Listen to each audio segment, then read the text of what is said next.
I really don't want to have the RSD, and I really don't want to go back on all those pills or have the ketamine anymore. But I am afraid to tell my mom how I really feel because I don't want her to be more sad or upset than she really is. This is a doctor who was giving a 10-year-old child who was on the small side, 1,000 milligrams of ketamine, anywhere between 8 and 32 milligrams of Versed, doses of Zofran, 1,750 milligrams typically of magnesium. Doctors will pump her full of a drug called ketamine, which is an anesthetic and hallucinogenic drug. The amount of ketamine we use in just one patient is the amount of ketamine the hospital would use, a major medical center would use in a whole year. This is all a psychological problem. This is a psychologically induced conversion reaction, right? Yeah, versus malingering. Malingering, right, which is not a diagnosis, that's an accusation, isn't it? Another conclusion we say this is RSD related, and all the doctors that gave all this false and misleading information, they're the ones that got a psychological problem, big time. Ultimately, Dr. Kirkpatrick, when this child was in the hospital in October and November of 2016, told Mrs. Kowalski that unless Maya Kowalski got more of his ketamine treatments, more of these high doses, that she would die a slow and painful death. Well, thankfully, he was wrong, or has been wrong so far. Kyle. What's the phone number that you're calling from? Tell me exactly what happened. Content warning. This documentary contains detailed discussions and depictions of Munchausen by proxy disorder and medical child abuse, intended for educational purposes. Content may be disturbing and is not suitable for all audiences. I'm going to be your host, Neeks, and this is my new series, Speaking Ill of the Dead. We're not here to critique the personalities of the dead, but we are here to scrutinize the impact of their deeds. Death may conclude a life, but the narrative endures. Despite Take Care of Maya's claim to truthfulness, the film selectively glosses over the harsh reality of Beata's suicide, notably obscuring her final letter's content behind a strategic blur. This selective disclosure prompted me to take a more critical reflection of the film, and of course that boundary that everyone creates. We're taught never to speak ill of the dead, but what about speaking of the ills they caused or endured themselves? My own background as an addict's daughter, I never thought would lead me to empathize with a hospital or the hospital's stance before, but nuances here are plentiful.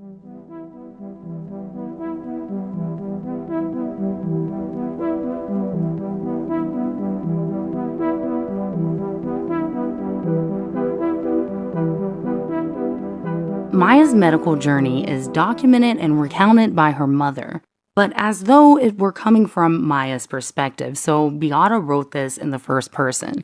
And her journey began with asthma treatments at Johns Hopkins All Children's Hospital in July 2015. Allegedly, her condition quickly escalated. Within a short period, Beata, an infusion nurse, encountered Jessica Stevens' father, which led her to learn about Jessica's battle with CRPS. Jessica Stevens was a public figure and a patient with CRPS who had a significant online presence. 21 years old, Jessica Stevens is willing to risk dying over living the life she has now. And I live in a hospital bed. I don't get to do anything. It's not a life. Her skin is dotted with sores, and every inch of her small body constantly burns with pain. I describe it sometimes as having acid thrown onto my legs.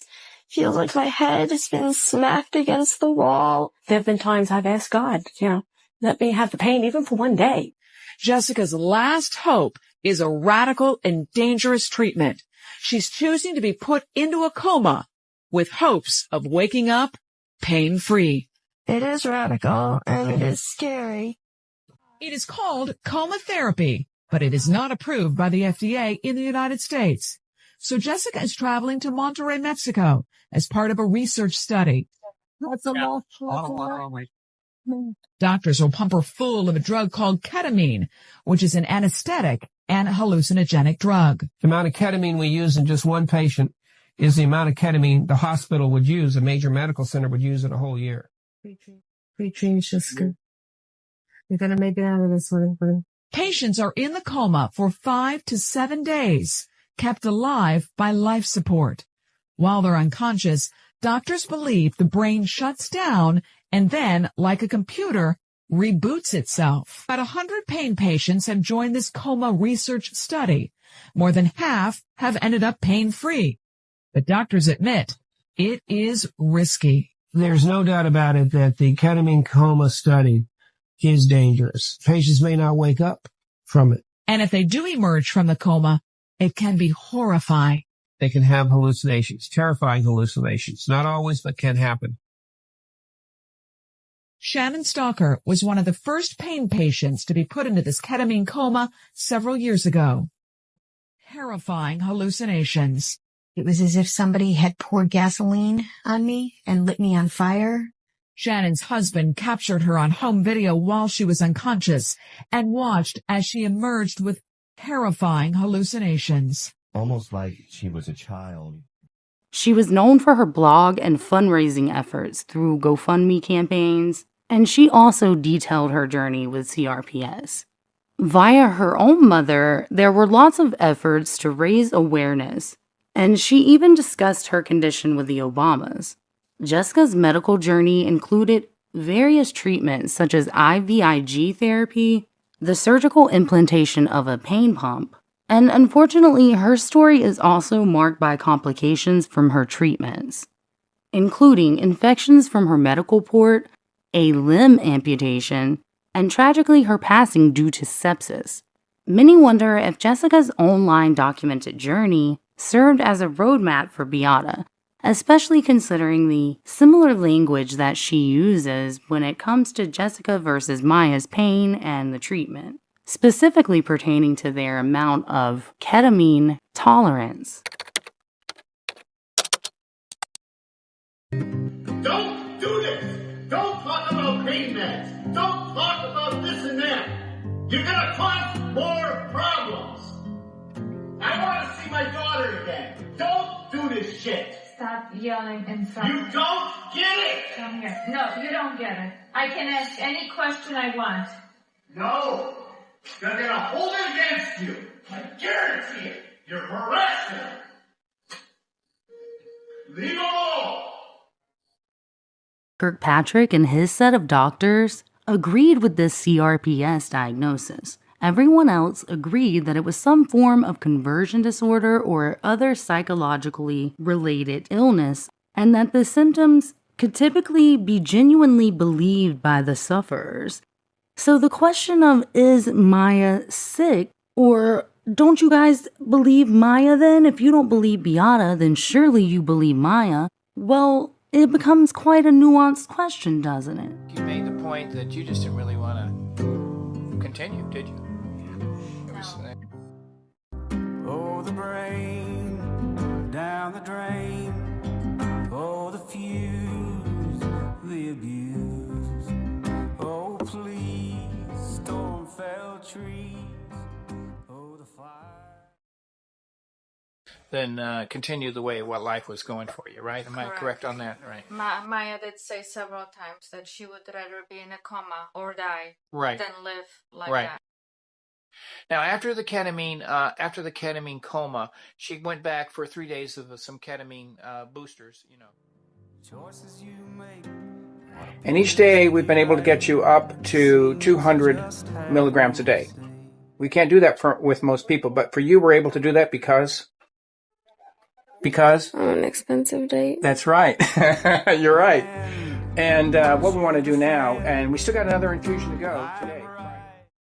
The phrase expensive date, initially stated by the patient under Dr. Kirkpatrick's care, is echoed by Maya's mother in reference to her own daughter.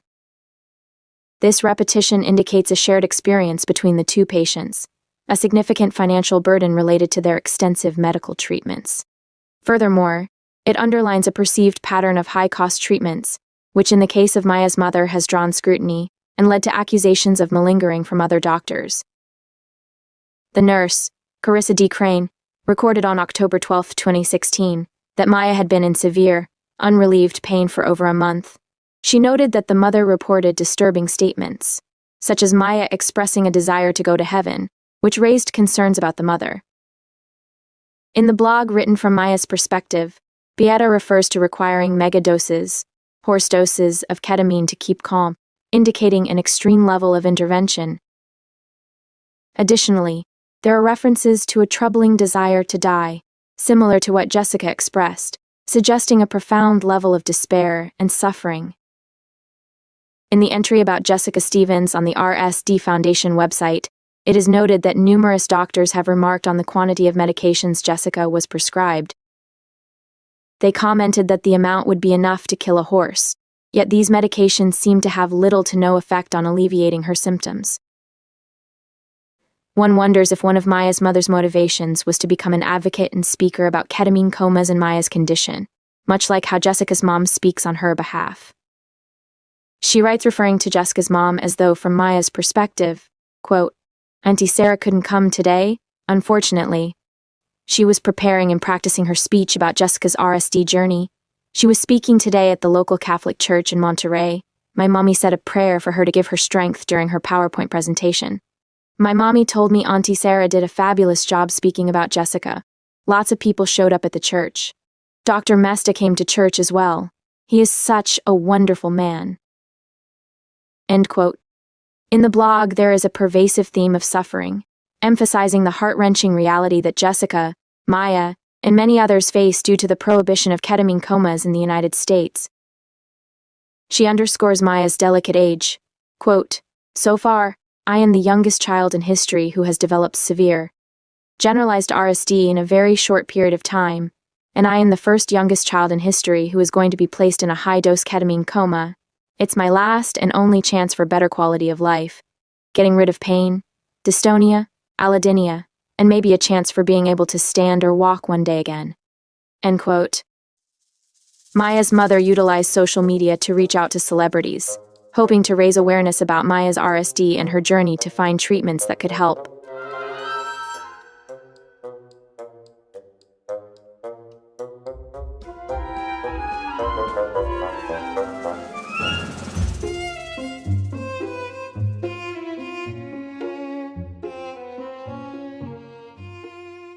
Did Maya's mother aim to garner attention for herself and her daughter by positioning Maya as the youngest face of RSD in the media? Being able to hug your sister, to pet your dog. The night team with Jessica's journey. She actually chose to be put in a coma as part of an experimental treatment for pain. Now, just over 2 years later, she's a brand new person. In such torturous pain, she begs her mother to let her die. What happened next? You have to see to believe. Cue the separation order. Now, according to the hospital, the separation never really had to happen. Their pain management program, they treat CRPS. You'll hear Dr. Santana Rojas describe that she told Mrs. Kowalski that. You'll hear her say that she was asked by Mrs. Kowalski, if I go over there, if I come to your program, will you put in an intrathecal pain pump? And Dr. Santana Rojas said, no, we won't do that. That's not part of our program. That's dangerous. It's against your daughter's interest.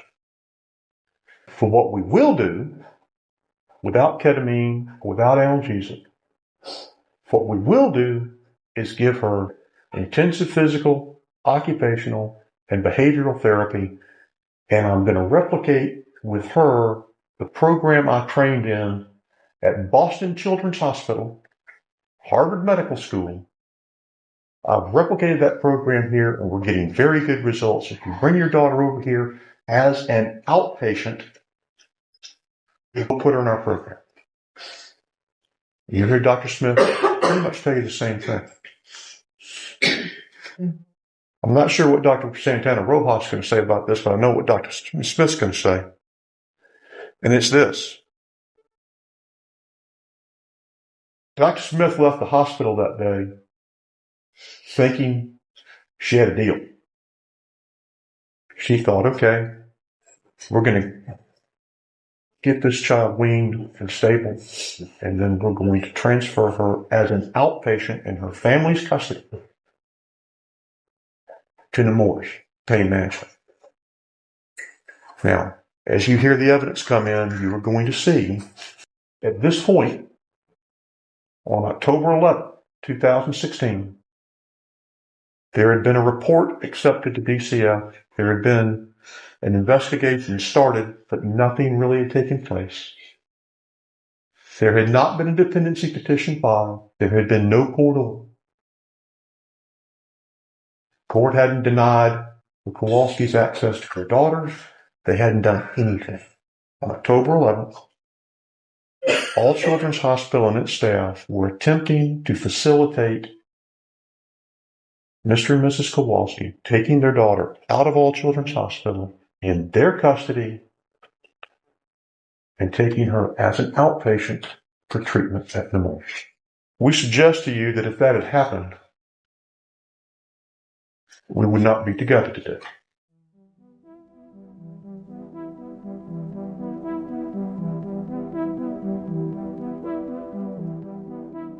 So Beata describes a bout with asthma that the doctors couldn't figure out. There were 7 hospital visits detailed in the blog that Beata wrote from Maya's perspective, again, to reiterate that little bit of insanity from this. And in that, she indicates that already the hospitals are disagreeing with her.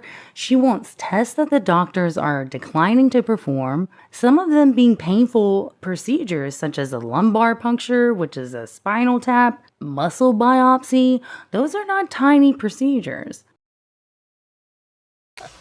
She brings her black bag with all that regimen stuff, you know what I mean? Yes, we have it all. Because she's got it all, right? Very good. Excellent. Got a visitor. A visitor. You know what I'm talking about, Yes. Mom?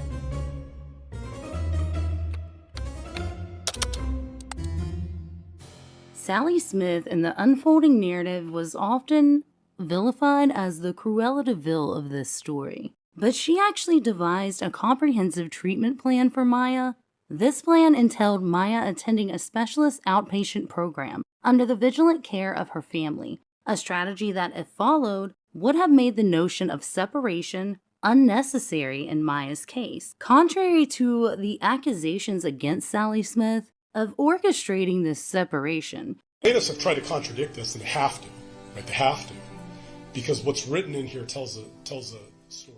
Further conflict and the entanglement of these characters with further perpetuation of Beata's claims. Instead of addressing the root cause of their issues and seeking justice through appropriate channels, being able to tell and maybe possibly understand their own story, I feel like they're stuck in a misalignment of blame. And ultimately, it's going to do little to resolve the underlying problems, and instead it perpetuates a cycle of retribution, and it makes this mother's suicide heroic. Is that not absurd within and of itself? So instead of the story being able to be the children's truth, I think that they're stuck and compelled to once again assume the role of ill in order to retaliate against those who previously were targeted by retaliation.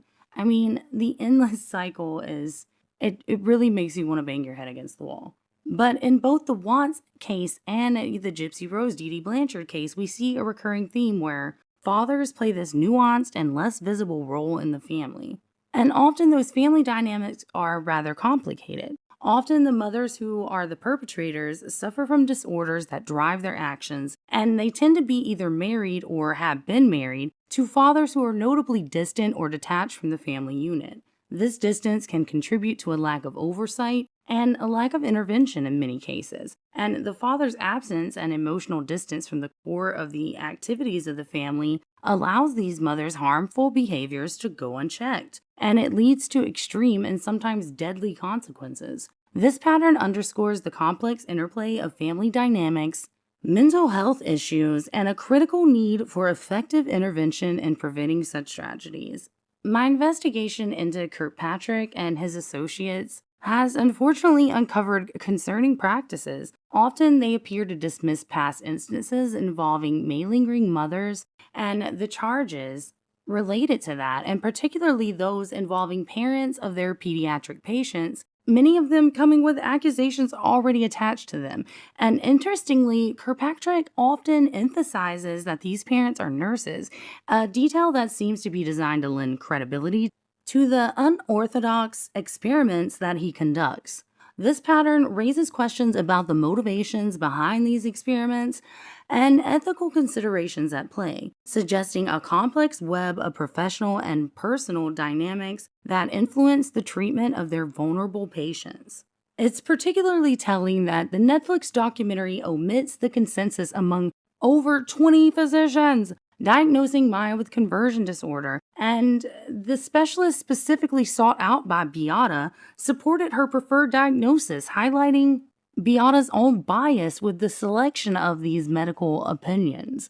And moreover, the documentary fails to mention that those same doctors sent the family to Johns Hopkins All Children's Hospital yet again after all of those run-ins with asthma, after all of the previous stuff, after all of the ketamine comas, after all of the ketamine treatments, sends them back to All Children's Hospital because he failed to treat them, and he sends them on the heels of some emails to Beata communicating that he's uncomfortable with her request, also communicating that he cannot up Maya's dose to any milligrams higher than it already is. I mean, the fact that they hesitated at this juncture to me is noteworthy, and their reluctance at the end of a road that was already sought without seeking any of the less dangerous alternatives that many doctors had recommended before Beata ever hit the road to Monterrey, Mexico. The documentary goes on to portray the doctors referring to Maya as ketamine girl. They sort of avoid showing you some of the other messages that would indicate that these doctors did care. Not only that, but the doctor had experience with another mother who had done the same thing after accusations of Munchausen. And I get that to some people, they're like, ketamine girl, oh my God. But, it's not unlike the service industry because, I worked as a bartender, and bartenders that were asking me, like, did I know someone? They'd be like, do you know Tom and Sue? And I'm like, no. And she's like, yeah, you do. Sue drinks a tequila sunrise, and he always comes in and orders, a Jaeger bomb and a Miller Lite. And I'm like, oh yeah, that's them, and it's just in an industry where you have a whole lot of names. It doesn't mean that they mean any less, but rather that you're more connected to the service or, in a physician's light, the benefit being provided, right? But many others have argued that it is a way to be compliant with HIPAA and not mention someone's name to the other provider. Things that the hospital could do to torture you, as Kirkpatrick would call it. It ain't exactly on the short list. But the doctors in question both discuss hoping that Maya is okay and that hopefully she's able to live a life where she's healthier, and things that would indicate that they did have ethical considerations and they did have empathy for Maya. And there are all these discussions surrounding Sally Smith and her violating HIPAA, but it is absolutely not a violation. And HIPAA does not provide privacy to those under suspicion of child abuse. It just simply doesn't. It's as simple as that. How could anyone even suggest that someone could commit suicide in order to liberate another, and they can't follow orders for a few weeks instead? The concept of retaliation contradicts the notion of setting someone free. You can feel as much empathy for the family as you want, but you cannot deny that they were endorsing an unconventional and potentially hazardous treatment plan for their daughter, and into the very beginning weeks of her being diagnosed, while they were denying other treatment that was considered less dangerous, and they were denying the conventional treatment for the disease and disorder that they claimed their daughter was suffering from. Please make it make sense. It makes no sense. The doctors didn't unethically kidnap Maya. They finally brought to light things that should have been brought to light way before. I mean, this mom is referring to her daughter in the first person. She's writing as though she were Maya and discussing having superpowers while she's on ketamine. It's astonishing, really. Nurses highlighted that before or since had they not encountered a mother who worked so many hours to get a child calm down and to fall asleep, and that instantly wanted to wake the child up for a procedure. But she claimed that Beata did do that. And this unusual behavior lit the red flag for her, because most parents will turn out the lights, they'll tiptoe, they'll do anything to keep the child that they just diligently got to sleep to be able to stay soundly asleep. But Beata didn't do that. Beata ordered that they take her to a CT scan instantly afterwards. So after all of the hoopla and finally getting Maya quiet, she wants a CT scan. After this CT scan, she tells Maya that you did great, now you deserve Valium. Another way that moms who perpetuate this disorder will imitate illness is through misrepresented lab results. And that's exactly what Maya's team was concerned about. They kept telling Beata that due to adrenal insufficiency, they didn't want the lab results that she was requesting, and there was no reason to actually complete these labs, but Beata kept pushing. They claimed that Beata encouraged medication that the care team did not think was warranted, and that they believed would put Maya at risk. Beata communicated with them that they may as well consult hospice so she can finally get enough medication. Just let her die because she doesn't deserve to live this way. Quote unquote. Holy hell.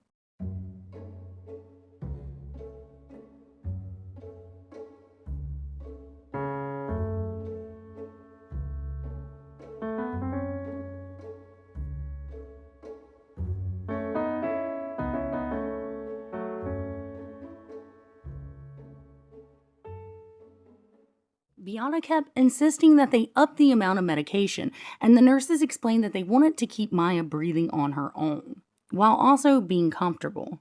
Simultaneously, they had Maya requesting the sedation, something that the nurses had claimed was very abnormal, and that normally a child will tell you where it hurts and not actually request to be sedated.